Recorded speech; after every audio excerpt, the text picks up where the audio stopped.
We love the rain, but it did come at a bad time. But at least you're all here, so thank you very much for coming. A few announcements before we get started. Remember, the bathrooms are across the hall. And this is a luncheon where we pay $10 for to basically get the space. They don't charge us anything for the space, so make sure that you have all paid for your lunches. Received information about our gerrymandering petitions. In Hamilton County, about 16,000 signatures have been presented. That's about half of what we need in Hamilton County. So the deadline is being extended until September 1st. All right. The goal is to get it on, is to deal with it on 2018, which we have talked about all along. So this is a very interesting thing because no matter where I've gone, I've seen somebody with gerrymandering petitions. So I think we need to reach out to maybe new groups of people, further along than the people that are activists that are out there all the time. So we probably need to, take a step in that next direction. So the other concern is the later you go in a petition drive, it's the validity of the signatures goes down. So we've got to make sure that when you're getting these signatures that you're right there, you're making sure they're filling it out correctly and that they are registered voters in Hamilton County. Because I tell you, if they're from Claremont County and they sign up on Hamilton County thing, that could nullify that entire petition. You don't know what they're going to do. They'll do whatever they want to do. Yes? You also ask if they're an Ohio voter, and you can register them if they're not, because someone who's not registered. Yeah. So in other words, if they say they are not registered voter, you should have voter registration forms with you so that you're able to do that. So what's the new date? September 1st. September 1st. Any change of address, the same thing, that they have the opportunity to do that. The Brennan Center for Justice has done a full national research on gerrymandering. And Ohio has been ranked either 1 or 2 with the worst gerrymandering of districts. We'll put a post in the newsletter, but you can go to brennanfordjustice.org and you can see the 3 new maps that have been put up about gerrymandering in the country. It is incredible what was done in 2010. So we have to make sure that we stay on this the whole time. A sad note, I don't know how many of you knew Richard Lucan, a Democrat from Green Township and former candidate for state representative. Sadly, he passed away recently. It happens. All right, and an announcement for Thursday. The Eastern Hamilton County, Claremont County is having a special guest on Thursday evening at 7 p.m. Charlie Brown, who is the brother of U.S. Senator Sherrod Brown, will be in town with an introduction by AFTAB.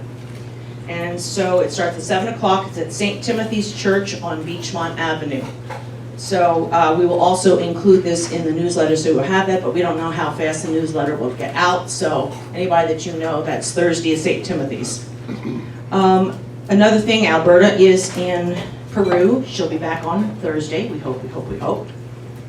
And she's having fun and everything. And Bill, I want to tell you, she was not on that bus. Very happy. There was a bus crash and everything was fine. So she's okay. She wants us to make sure that we continue to keep in front of you the naturalization ceremonies for all the immigrants, and that we always have presence there so that people can get them registered to vote. And so we'll include that information in the newsletter, but we would really like to encourage as many of you as possible to sign up. We're covered for next week.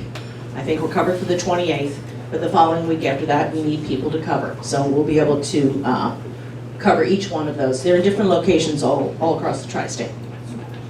And now we have our time where we have members of our luncheon, that have announcements that they would like to share with all of us. So Liz has the mic in the back. Anybody? Okay, over here. It's my pleasure to introduce Dr. Kareem Moffitt, who's running for school board. It's my pleasure to introduce Dr. Kareem Moffitt, who is running for school board. I'm a member of the National Association of Social Workers, and we're endorsing her. We've done our research. We know that she has done outstanding work in our community. She at one time was a member of the Human Services Advisory Committee for the City of Cincinnati. She's done a number of things with parent groups in the city. She herself is at children, attend our Cincinnati Public School, and she has great plans for us. Great. Great.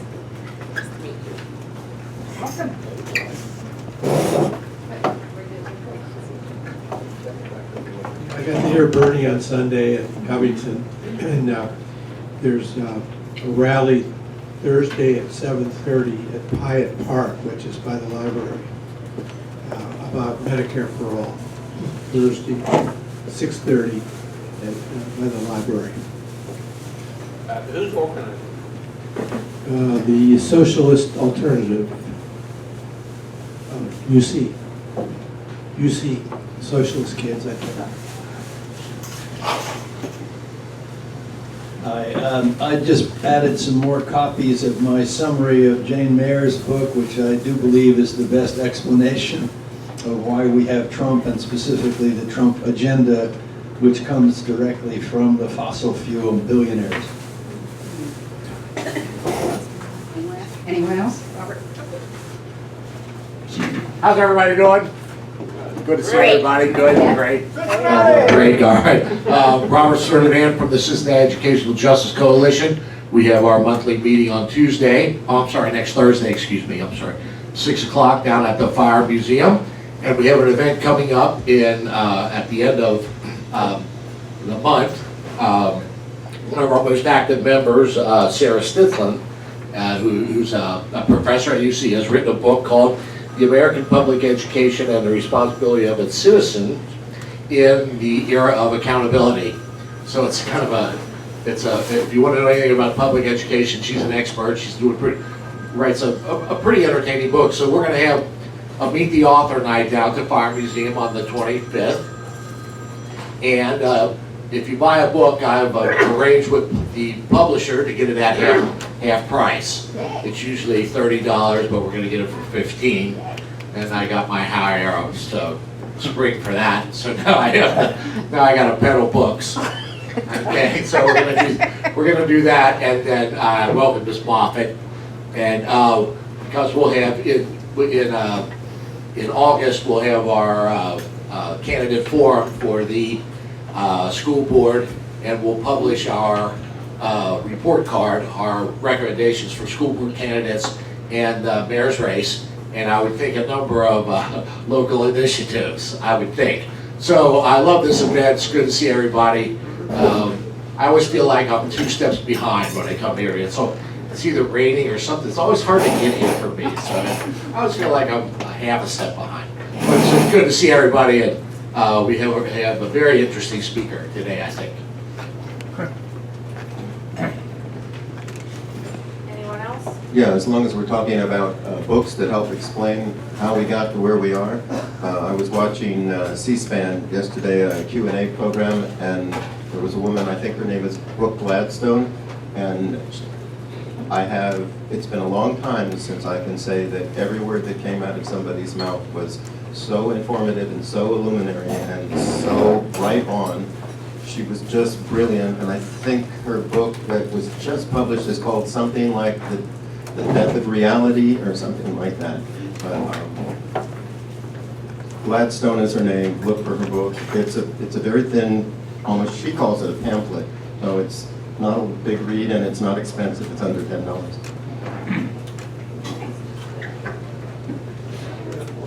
I just want people to know to watch your email. Janet Everhard might not be here next week. She's scheduled.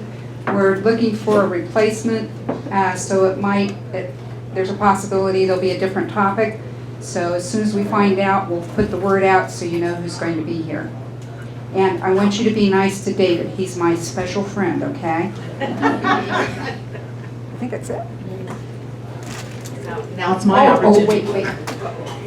If anybody's new, would you hold up your hand so we can give you something so you can put down your email address and we can get you on our list? Just keep your hands up.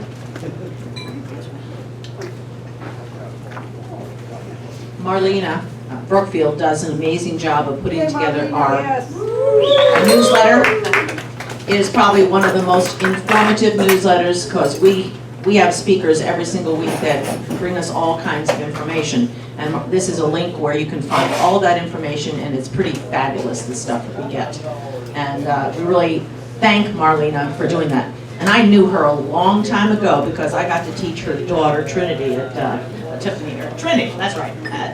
Which one is it? Oh, Tiffany. Tiffany. I almost messed it up too. At Fairview, so it was really fun. The secret is purple hair, really. That's right. Well, no, it was blue for a while there, so. Okay, now today I get to introduce David Little. I've known David Little for a long time because he married a good friend of mine, Monica. And so Monica and I used to work together over in the central office, and so I got to know him that way. But he is here today, going to be talking to us about this ballot initiative about drug pricing. And I know I see all of these, what you think are esteemed people on the TV, giving us all this information, veterans and doctors and everybody, all this, and you gotta figure out what's that all about. And so hopefully David will be able to fill us in on which way to go. David. Thank you.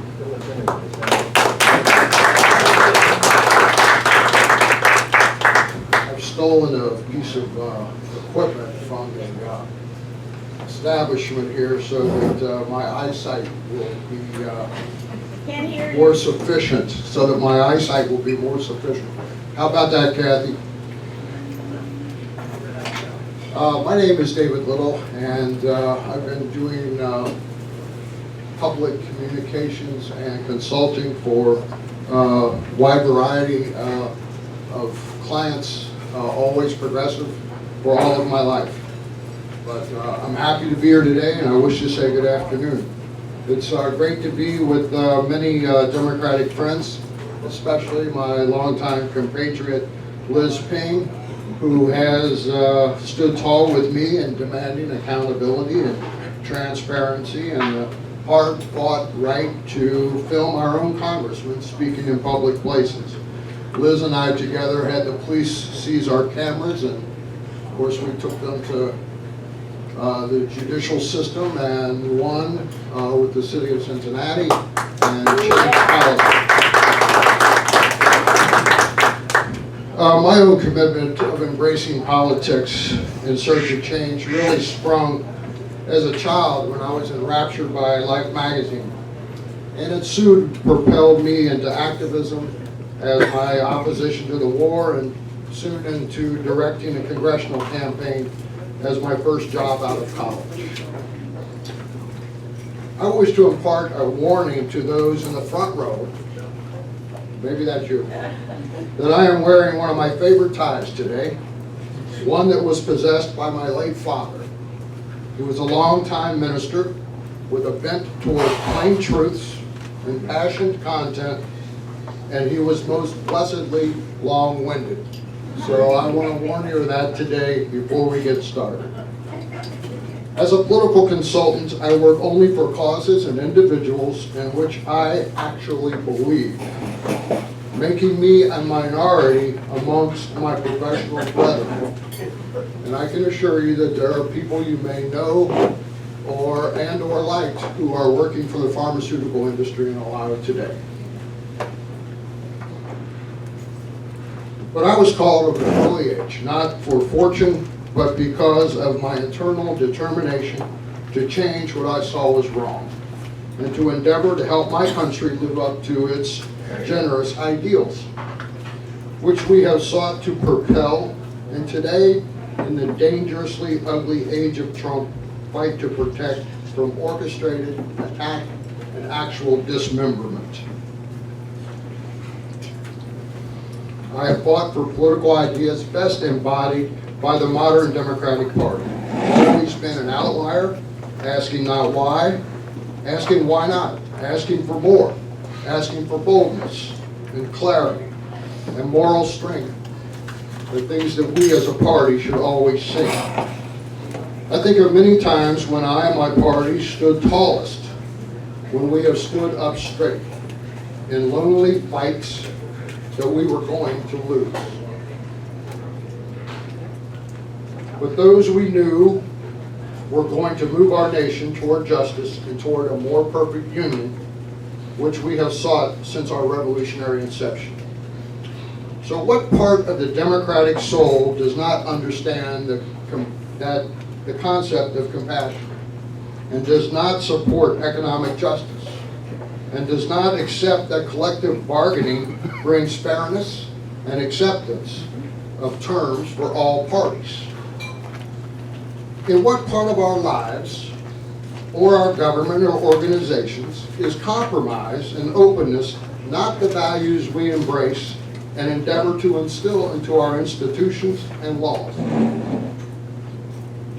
When it comes to our health care in relation to our needs for medicine, when we deal with the powerfully politically connected and savvy pharmaceutical industry, we are not allowed to negotiate for a fair deal. We are told that those costs are hidden because they must be just, and that someone else, our employer, our insurer, or our government units will bear the cost.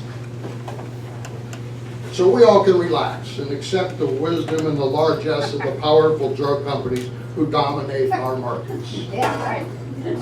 But I do not agree. So today I'm here representing the Ohio taxpayers for lower drug prices and speak on behalf of the Ohio Drug Price Relief Act, which will be decided by voters like you this November. So many of you, I'm sure, came to this meeting today confused by the current onslaught of drug company ads opposing the Relief Act. You are not alone. It is intentional.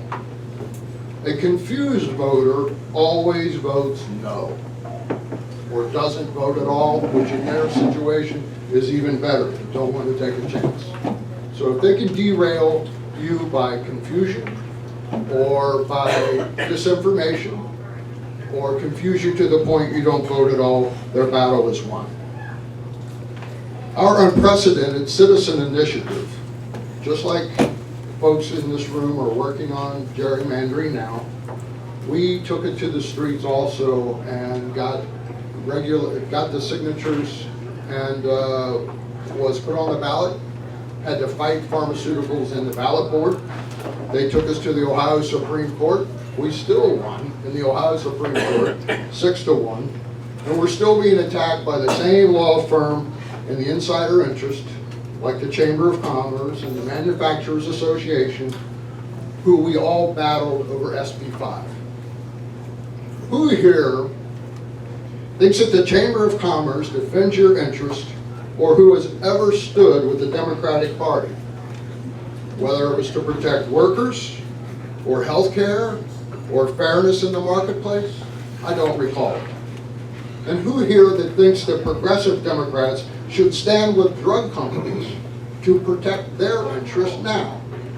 And really, we must consider who has what to gain by this ballot initiative. Not the proponents, not me, surely not you, only the drug companies. This is a national test. This could be the first time in the history of the modern United States when people could call upon their government and insist by putting a ballot initiative forward that instructs their government, they can't get out of it, instructs the government to negotiate drug prices that the state of Ohio would pay.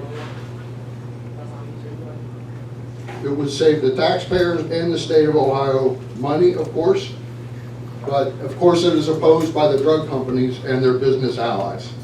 So I guess I have to ask you today, and I'll be asking throughout this election to everybody I speak with. And I'm in the middle of a 139 small newspaper tour. I'll be hitting the road again tomorrow, and I plan on going about 7,000 miles and speaking to at least 139 small town newspaper editors about these issues. Clearly, what is the number one thing they want to talk about? What's the number one issue in virtually all these communities? That they are hollowed out, and hollowed people, hollowed out economically, hollowed out morally, hollowed out by drug crises. Whether it was methamphetamine moving into the opioid crises brought to us by the drug companies, and now that has led to the heroin crises. And every crisis is a new profit opportunity for the drug companies. Because who's going to supply the Narcan? The drug companies. Who's going to pay for it? You. Who's going to create the drugs that are going to counteract heroin addiction? The drug companies. Who's going to pay for it? You. Are you allowed to negotiate that price? No. I think that is a basic unfairness and a violation of basic democratic tenets that we should strive for. So, I'd like to ask you that old mountain miner question. Guess it originated from the 20s and 30s, back when unions had their ear to the ground and close to the people. That old miner question, whose side are you on? Well, in this case, think about the drug companies. They are the ones who are charter members of and founded ALEC. If you don't know what ALEC is, it is the very people who sponsored all those gerrymandering resolutions in 2010. The same ones who are engaged in practices that violate our earth, violate our rights, and are funded primarily by big oil, big tobacco, big communication, big pharma, big banks. I can say that because I'm the only person in Ohio that had ever been to one of these. My friends from AFSCME requested that I go undercover to an ALEC conference. I confess my hands are shaking just thinking about it. Because the day I went to sign in, my hand shook to the point that my signature was going to be completely illegible. I had to grab my signing hand with my other hand to try to brace myself. Because their private police and the public police were all over the place. And this is where the public's business is being made without public input. So they funded ALEC. They fought with the chamber against every Ohio worker in the battle over SB 5. And they fight against labor, and they fight against minimum wages, they fight against all health care reforms, and they fight against economic justice. And they fight, in this case, against every Ohio families who find themselves today in desperate need. We cannot be on their side. So this is really a battle over principle. It's over who decides and who has the power to regulate and negotiate on behalf of the citizens of Ohio. That really should be the representatives of the citizens of Ohio. But at this juncture, it has never been. So, in order to protect their heartless monopoly, they will spend endless dollars taken over the years from your families. They will lie to you to protect their profits and deceptive privilege. They will make a simple proposition now before the voters scary, confusing, and make it simply too complex for a mere voting citizen to ever understand. They will make it about personalities and prejudice. The sponsoring organization has been fighting AIDS for 30 years. You remember when you had to get that drug cocktail to stay alive? That's how their battle with the pharmaceutical industry began. So they'll make it about personalities, they'll make it about prejudice, rather than their decades of price gouging and buying of a legislative influence. They will subdivide groups and carve up even our own Democratic family. They will pit teachers against firefighters. and in order to protect the absolutely heartless status quo of outrageous drug costs that burden every Ohio citizen.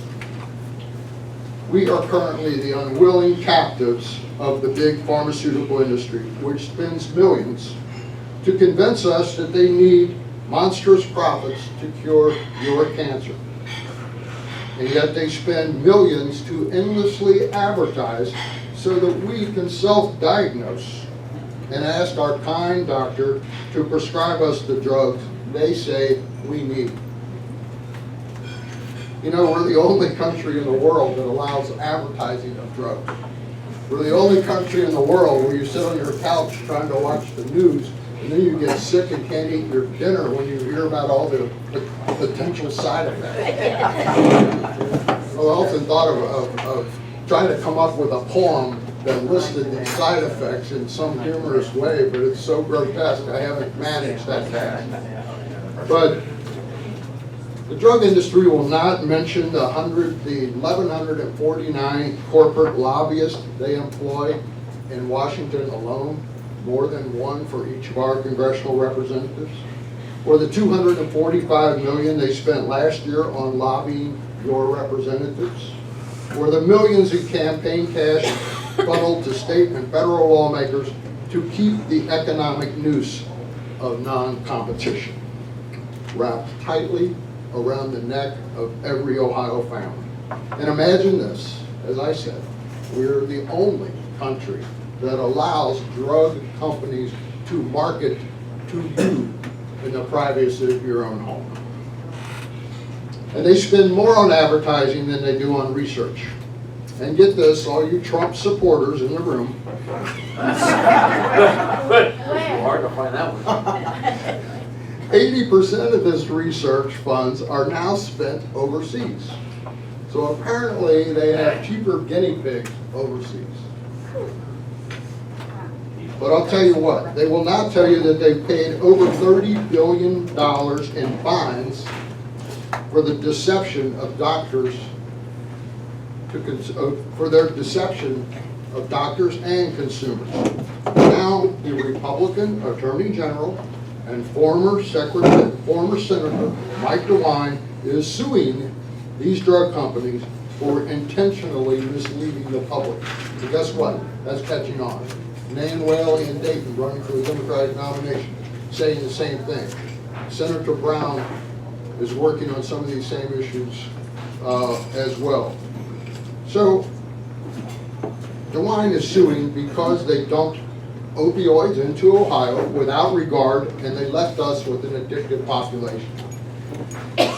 You know, for years, as I traveled, I guess going back and forth maybe to the Outer Banks, and I'd be in the early morning going through rural southern Ohio, and it'd be a Monday morning, and it'd be 6:30 a.m., and I'm coming by a little shed that's 1/3 as big as this room, and all of a sudden you look and you got all these cars, and they got their lights on, their heaters on, and they're all sitting in the parking lot. And I'm going, what in the hell is that? You know what it was? It's a pill mill. It's a place where you could go in and get a script for Oxycontin written and filled soon thereafter. And it fed the opioid crises that only abated after public outcry to shut down pill mills. And because the Republican legislature was in control and fully funded by pharmaceuticals, they found a way to keep those going, keep those pills going to places like Brown and Adams County and all of this, and now all across Ohio. So they must have looked at the details when they see the sales, and they look at Brown County and they go, damn, those people must be in a lot of pain down there. It must be miserable, the pain they're going through, because they were going through so many opioids that were being put into an illegal market. They never paid those consequences. And when we finally did crack down, those people who were addicted were quickly fed into the illegal market of heroin coming into the state of Ohio. Who would have imagined that in 2017, the biggest issue in the state of Ohio is opiates? That heroin, something I imagined only really damn good jazz players were doing back in 1954 would be all across the state in our high schools, people from good families, even our lieutenant governor's 2 sons are both addicted to opioids. It can happen to anybody. It is happening with increased regularity to everybody. And guess what? This is ground zero, Ohio. It's nasty. It's embarrassing. But Kentucky, Indiana, West Virginia are not far behind. Pennsylvania's got problems, and even bucolic places like Vermont have an incredibly difficult heroin situation. Problem is, they made money on the front end, now they're gonna make money on the back end, taking care of the problem we have now. So, we've got the deaths, we have the cost, and yes, we have new profits from Narcan. One guy I read this week, been revived 20 times.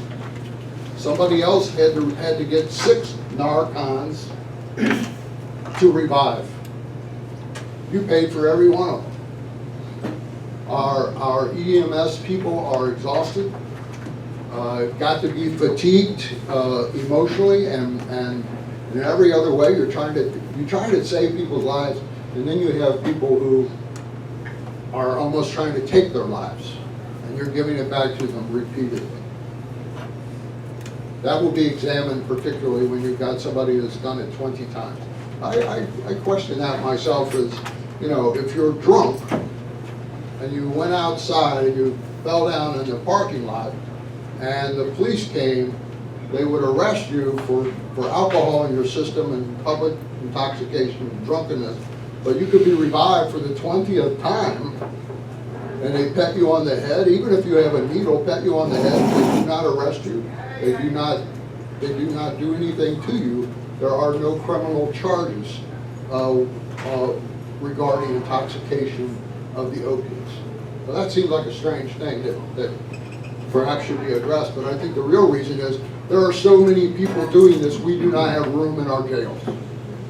So we just decided to ignore this inconsistency in our law. But think about it, that's how big the problem is. So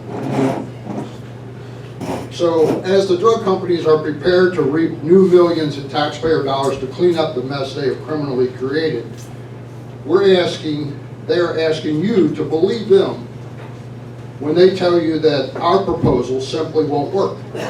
Or the fact that they love Ohio so much, and they love Ohio voters and Ohio taxpayers so much, that they're going to spend $80 million to protect us from higher drug prices. Very thoughtful, very thoughtful. And this is why my old boss, Sherrod Brown, is teaming up with Al Franken, and they are fighting for, wait for it, quote, allowing the Secretary of Health and Human Services to, what's the magic word here? Negotiate better prices for Medicare recipients and ending price gouging and ensuring competition. What a concept. I'm sure that Liz negotiated with the good folks here at this restaurant to get this arrangement you have. They negotiated what you were going to serve. They negotiated what the rules would be. When you would come in, when you would go out, negotiation, compromise, agreements. That's what we're asking for. So recently, about 6 weeks ago, the head of the famed Cleveland Clinic, Dr. Conover, he was in a public forum in Cleveland, and he told the crowd that their drug costs at the Cleveland Clinic had increased 19% just in this past year. Governor Kasich was in the crowd. He surmised that the number was about the same for the state of Ohio. At 19% rate of inflation for drug costs in the state clearly is indicating we have a problem. And here's a case in point, one that relates to what we talked about before. Hepatitis C. Your liver is going to hell. Maybe it's your own abuse, maybe it's bad genes, whatever it is, your liver's going to hell. You're going to die without help. hepatitis C, a dramatically growing malady due to the rampant opiate addiction, and unclean needles. Let's be clear, not everyone's not doing this in a clinical atmosphere. So they developed a new drug, strangely enough, created by a VA doctor in his spare time. He was paid $400 million. When they asked him to come before the Congress to talk about his drug and the payment of $400 million, he magically retired, no longer a VA employee, therefore did not have to testify before Congress. But we paid for his research to make this happen, and yet we're paying phenomenal rates, even at the reduced rate the VA pays. So, this new drug can absolutely cure Hep C over a 3-month period if administered properly, at a cost of $94,000. 3 months. Virtually no insurance company, unless you are just really near death, will pay that. Let's start there. But it's advertised as a great solution. $94,000 in the United States, $94,000 in the state of Ohio. Guess what? You know, if you live someplace, and this is borne, you know, by your insurance, if they'll pay for it. But if you live in some faraway back country like Egypt, the same drug costs you $1,000. If you live in India, it costs you $900 to be cured of hepatitis C. Why? Negotiation. Accountability. They market drugs all over the world, the same drugs. They sell them to us at the highest price because that's where they make their money. $94,000 compared to an Egyptian, you know, might make you want to move if you had hepatitis C. So drug companies across the nation, and particularly in Ohio, they've left a human wasteland behind, and they've sucked the profits of our suffering. They have poisoned the marrow of our people, and they are leaving Ohio taxpayers, that's you, with a growing cost that will impact every budget for at least a decade. And that's assuming that everyone stops doing heroin really soon. Well, you know what? The success rate for a reclamation of a person as a genuine heroin addict, 2% are reclaimed.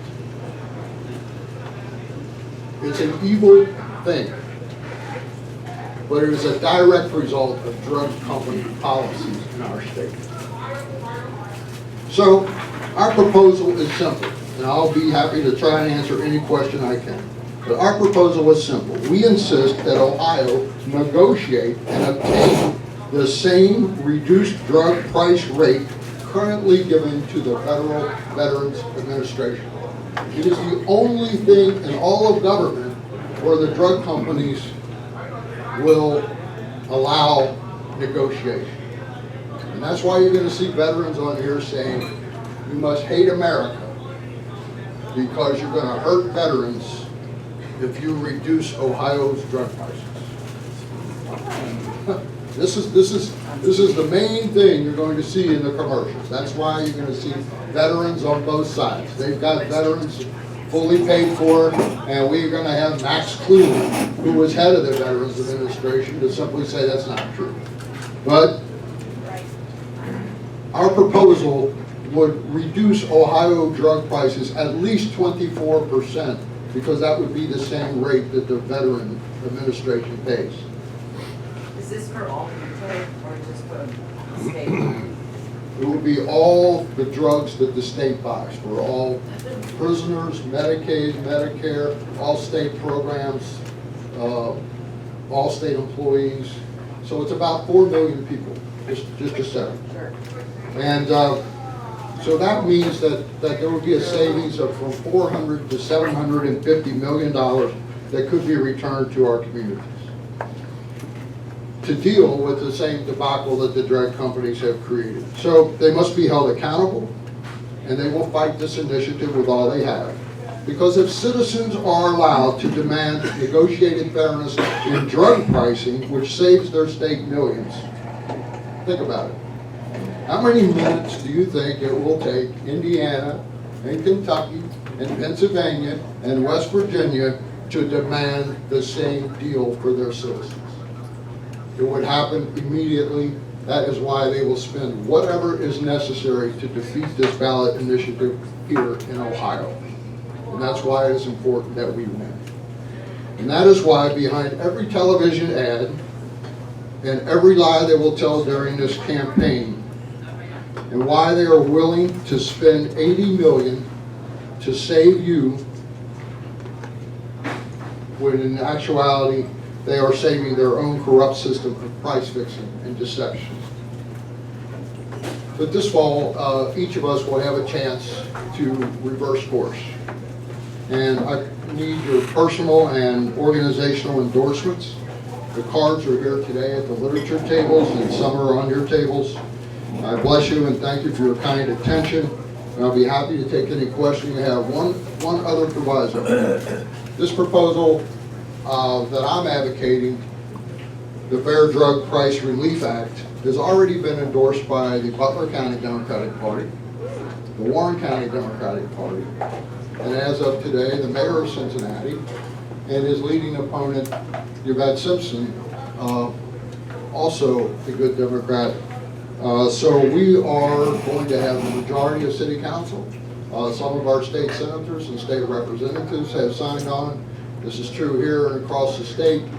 It is just building, but we're looking forward to building that momentum.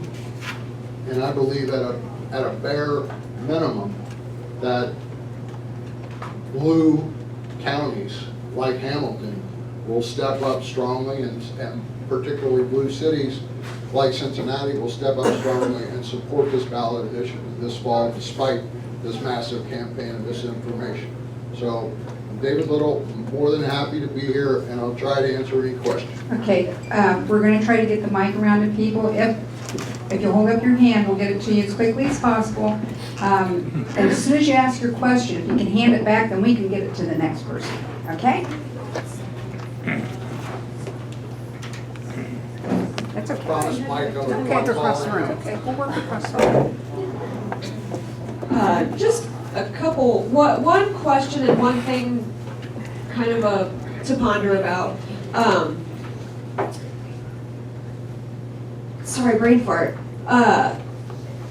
Just like our politicians, we have to hold them accountable regarding this. Our doctors, our healthcare practitioners, they are also in the pocket of big pharma. They get money for prescribing whatever they want to prescribe. So we need to get on them too, because this is way too important to ignore. The second thing that I'm just curious about, you're talking about if we do this here, it'll spread to the surrounding states, and I don't know for a fact what big drug companies we have here in Ohio, but I know Lilly headquartered in Indianapolis. So I wonder how big the fight they put up would be. I would suspect that Microphone. I would suspect that Lilly would defend their economic interest the same way Lilly is spending money in Ohio now. They would spend to the death to keep it from occurring in their home state. Yes. Just two questions having to do with some of the deceptive drug ads that have been on TV. One of them has a young every woman from Gallia, Ohio, that's playing locally, and it shows her with her family, and she's saying if this deceptive drug act passes, my family will have to have higher drug costs because we're not covered under it. My husband and I interpret that as the drug companies, since she's not related to getting state benefits, that her drug prices will go up because the pharmaceutical company will choose to charge her more. Well, that's interesting that last line, the pharmaceutical company would choose to Right. charge her more. And that's what's deceptive about it. Well, that's interesting. I find that the opposition spokesperson actually goes around and says, don't worry, this will only help 4 million people. I'm going, run that by me again? And they will turn those 4 million people into the boogeyman and say, what about the other 6 or 7 million? And that's essentially what that's added. The other But thing, as taxpayers, if the Ohio taxpayer bill is less for the cost, particularly like Medicaid, we're just having this Medicaid battle. Medicaid costs are large, and guess what? This opiate thing, they're going to get larger. So the percentage if we pay for drugs, if that comes down, all taxpayers are going to save money because the state of Ohio is saving. what's the best and simplest one-sentence way of explaining to people that voting for this drug bill will not hurt veterans? Because that's a powerful argument to vote against it. It is. We're going to have our own Tuskegee airman, 94 years old, who's going to be telling a contrary story. You know, I would often say that the flag and veterans is way too often the refuge of scoundrels. When they want to do something, they wrap themselves in the flag and say it's about the veterans. It's not about this son of a bitch who makes $17 million a year, and while I've been talking, he's made over $6,000 while I've been standing here talking. He makes $8,327 per hour. So the idea that it is the veterans who are going to suffer rather than the profit margins of Pfizer, I think is nonsense. We're not at war with veterans, by no means. We simply want the same privileges extended to veterans to be extended to the rest, to other elements of our population. And I find it nonsense that the federal government cannot negotiate with Medicaid and Medicare. We're spending billions, and yet we can't come to a table and say, we're buying in bulk here. I'll bet you that this gentleman who runs this restaurant buys his rice in bulk. And he gets a better price because he buys in bulk. He buys those napkins in bulk. He buys butane in bulk. It's called negotiation. It's the American way. And we should put that to act in Ohio. I was pleasantly surprised that the wine was taking on Big Pharma. Is that because he wants to be governor, or what, how do you? Well, I would never say that. Yes, he wants to be governor, and he understands the resentment that is felt in the population. He understands that people feel deceived, and he also knows the coming dramatic public cost that is going to be ours to bear. And aside from the cost of families and communities, but we're going to pay a huge bill to clean up the mess left by pharmaceutical industry. So it's probably smart politics, and I think it's good law for him to go after them for the damages they've done. If someone pollutes your town and leaves you untenable land, it is their moral and legal responsibility to clean it up. I would say the drug companies have the same problem here. I have a question about your examples. You gave 2 examples. One was the same drug for hepatitis can be bought in India for $1,000 and $900 in Egypt, or vice versa. Vice versa. Okay, so you got to think that, well, that's a huge amount of money for the people who live in those countries. I'm wondering why you don't choose a country, for example, like Canada, where you can buy the same drugs for a fraction of what you can buy them here. They're just as developed as we are, they are just as rich as we are. Why should Americans have to bear the cost of all of this drug research, which is their reason for charging so much, when Canadians don't have to? Well, it's also interesting that you cannot go to Canada and buy your drugs, that we can't import drugs from Canada. You can't go to Canada and buy drugs? You can go as an individual, Yes, but but anybody wants to go out, has to be individual, but we cannot buy Canadian drugs in bulk. We can't get things from German drug companies, even though unless they are imported and imported into the possession of American pharmaceutical industry. So you could say, well, that India and Egypt thing is extreme because they don't make much money, et cetera, et cetera. 94 times as much is still a lie. But it also indicates that they're still making a profit in Egypt.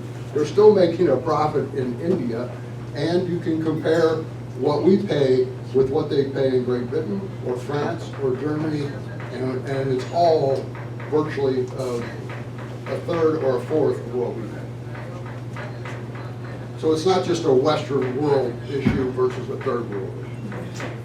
Yes? So question and a comment, I guess, or maybe two questions. So where does Governor Kasich sit on this? And like the Ohio Hospital Association and the Association of Pediatric Hospitals here in Ohio.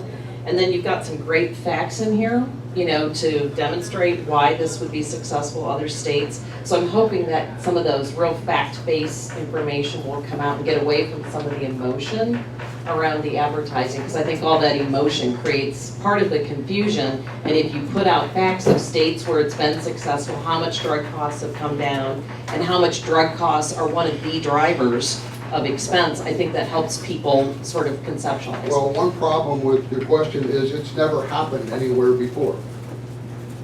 I thought you had a couple of states listed in here though where lowering prices has benefited the consumer.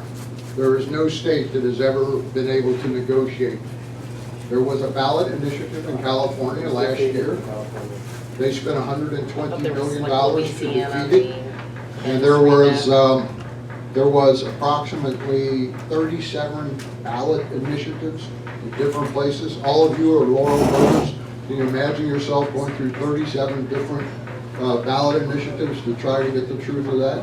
But they used a similar card in California, and the measure was defeated 52.5, 47.5 in California. They spent $120 million to defeat it.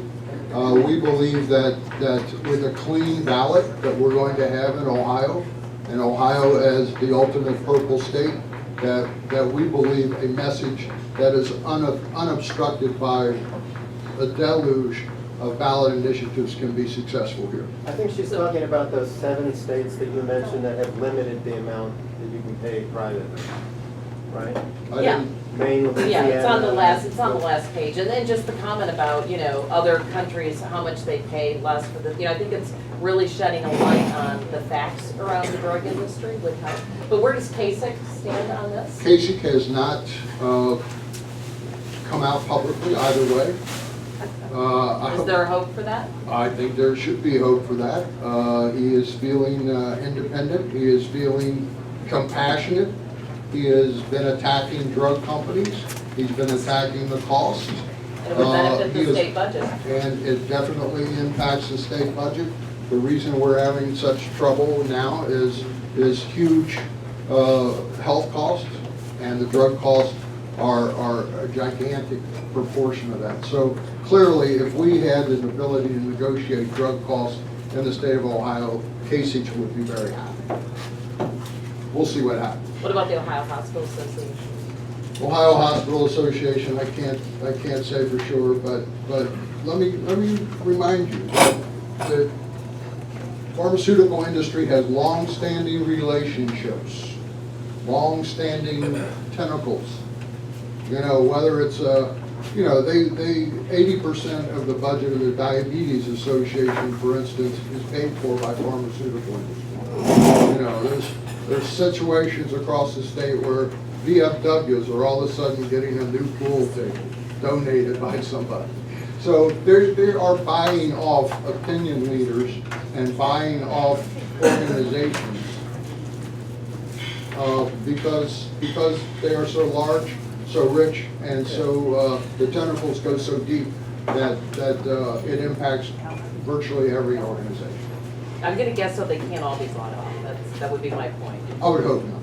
No, I know they can't. I know from working inside the industry, maybe at the high levels, but I'm telling you, you will get physicians that would be supportive of this. We have physicians who are. I've worked in organizations where it was prohibited for you to be talking to the pharmaceuticals. It's why they can't come into the hospitals anymore. So there's a big recognition around the problem. So I wouldn't write off that element of the industry, I guess. Well, I'm most certainly holding out the best for those doctors. We have the Ohio Nurses Association, who work closely, obviously, with patients, is supportive. So in California, the AARP supported our ballot initiative. Yes. Hi, my name is Debbie. I am a pharmacist. Listen to your talk. I totally agree with the premise that drug prices are completely out of control. Yes. I see this every day. I'm on the front lines of this every day. It's to me appalling that, especially generic drugs that have been $4 drugs, can go up 5,000% overnight. I see it with insulin. I see your point with the drugs for hepatitis C.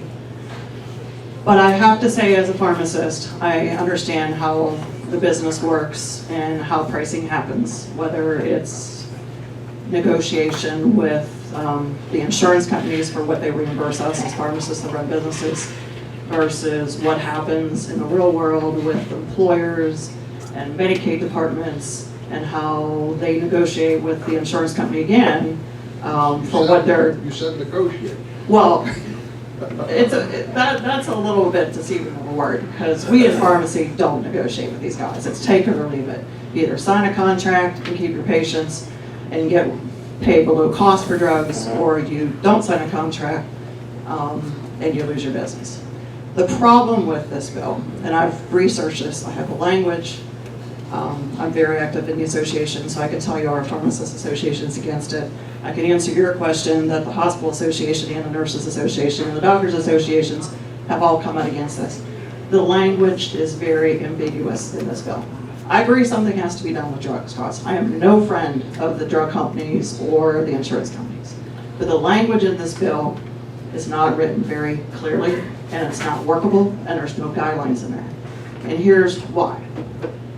First of all, the 24% discounts that the VA gets is by Congress, okay?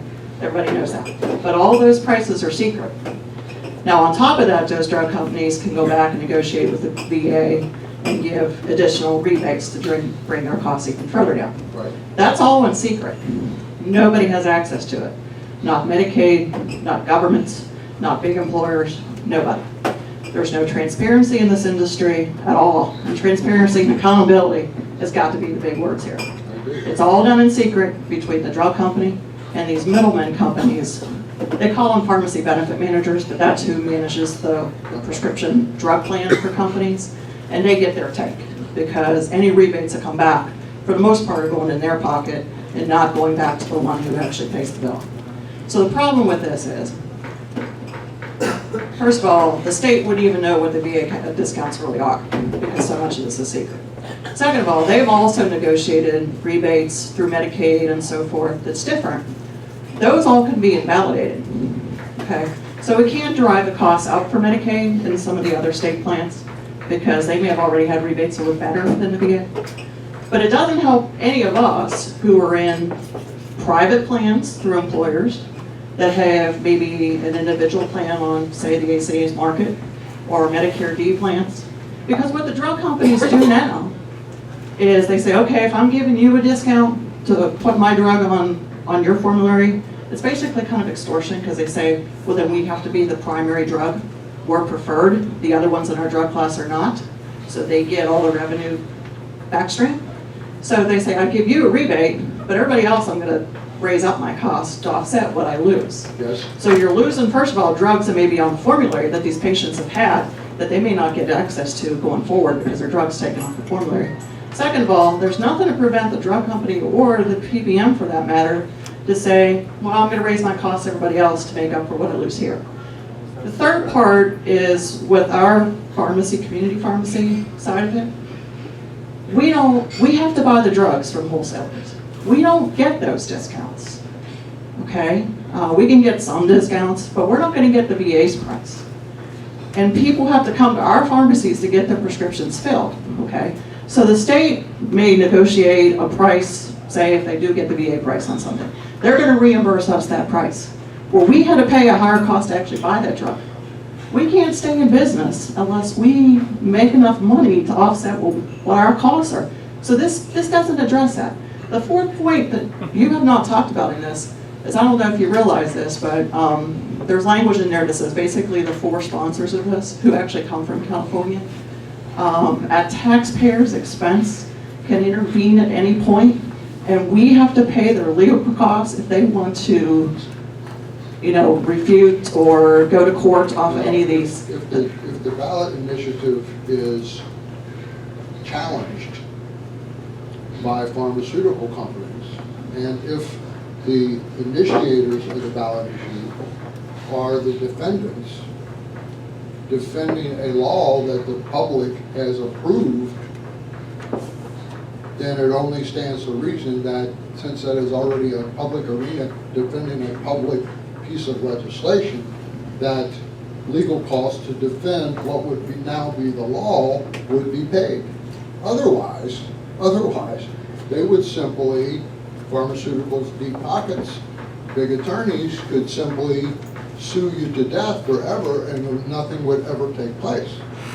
So, in reference to your previous question about the writing of this particular measure, this instructs the state to do this. That means that the legislature would be forced to enact legislation that would put it into place. So they would have the option of working out multitude of the issues that you mentioned. So whether it's a relationship with the drug companies that your local pharmacy and other pharmacies have, those relationships and those negotiations would take place within the legislative body itself. The trouble is, there's no transparency, so they don't get the access to what the rebates are either, even as a government.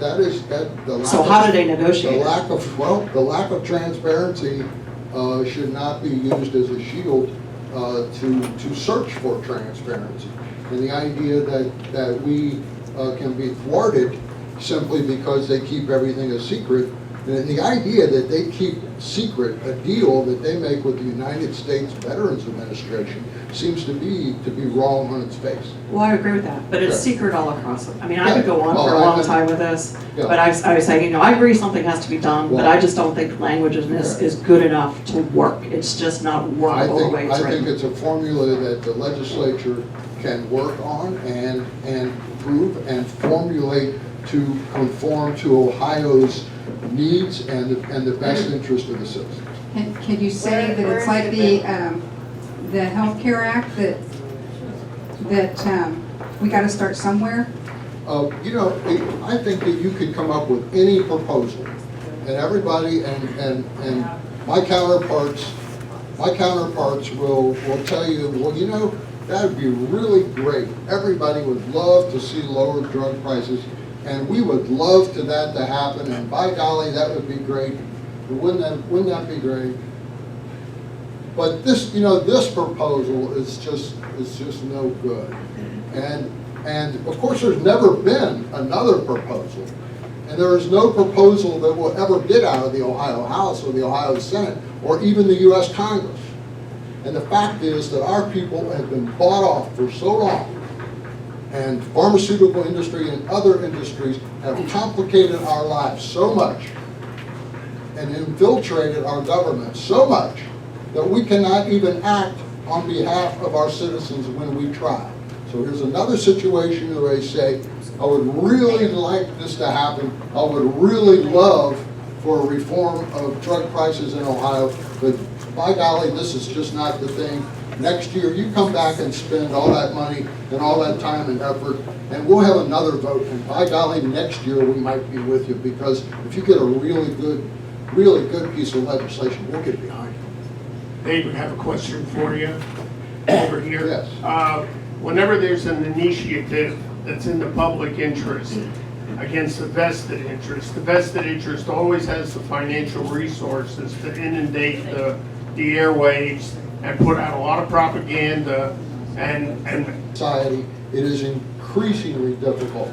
So Your question is well intended, and I think you can get ready for a barn burner of a campaign and a continuing barrage of ads. But you will see things from us this week, and here's what we're going to do. You're going to see that wonderful nurse is telling you she loves her patients and is afraid that veterans are going to be thrown out on the curb and families are going to be disenfranchised and lose their health care, et cetera, whatever they're going to tell you. We're going to take those same faces and we're going to flip and put this drug company executive right on their head.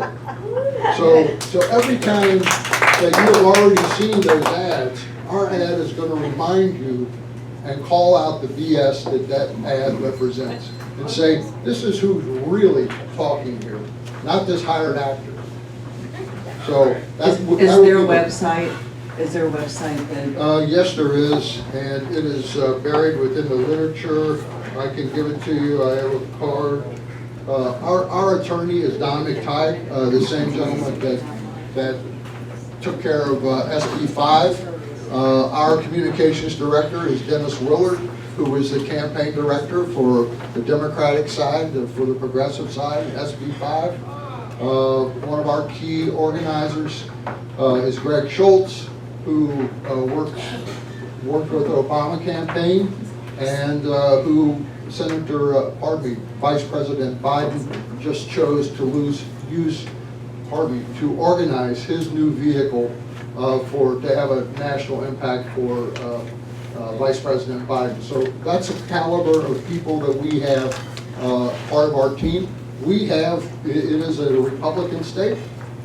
We have also hired some key Republicans, let's be clear.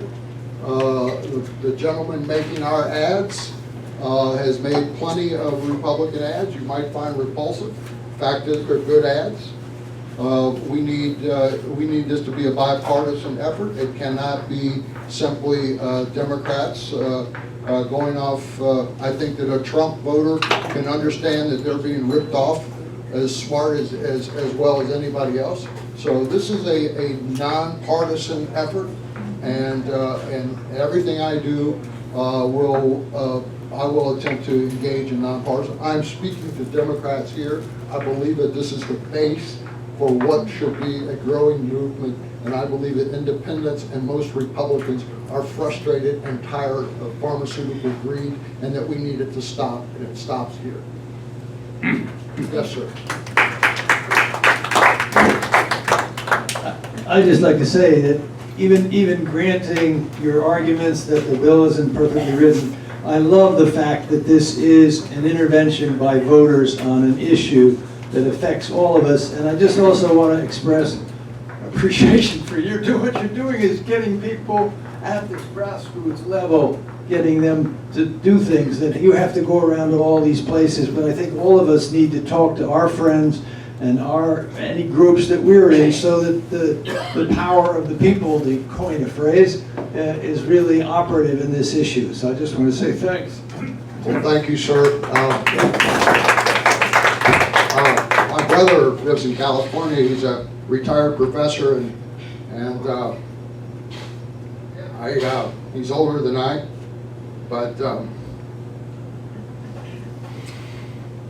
he told me, having gone through this campaign in California, he said, David, I just want to tell you, I'm very proud of you for what you're doing, that you're working on behalf of the Angels. And coming from my brother, after my parents are gone, and looking down on me, he said, our dad would be proud of you. So that makes me wake up and want to fight hard for this. And I appreciate your kind attention. We're going to need any of you that are on the Democratic Executive Committee. We're going to have a meeting on the 25th. I'll be making a hopefully less nervous presentation there, but we anticipate a solid, positive vote coming out of there to follow our comrades who have voted in Warren and Butler County and across the state. So we're looking forward to an endorsement on the 25th of our initiative. Okay, guys, just let me tell you something about this man. He worked for what, David, 2 years to get an apology from the Cincinnati police for taking my camera when I was videotaping a Shabbat public meeting. And the policeman literally took my camera away from me. It was to the point where I was going to get arrested if I didn't give it over to him, and I'm not into jail, so. But this man did not let it go there. He fought to make sure that A, it went public. We were on Al Jazeera, for goodness sakes. And secondly, he made them apologize. He made them say, we messed up. We had no business being there and doing that, even for a congressman. So if we've got a fight, if he can fight for that, he can fight for this. So David, you go kick ass.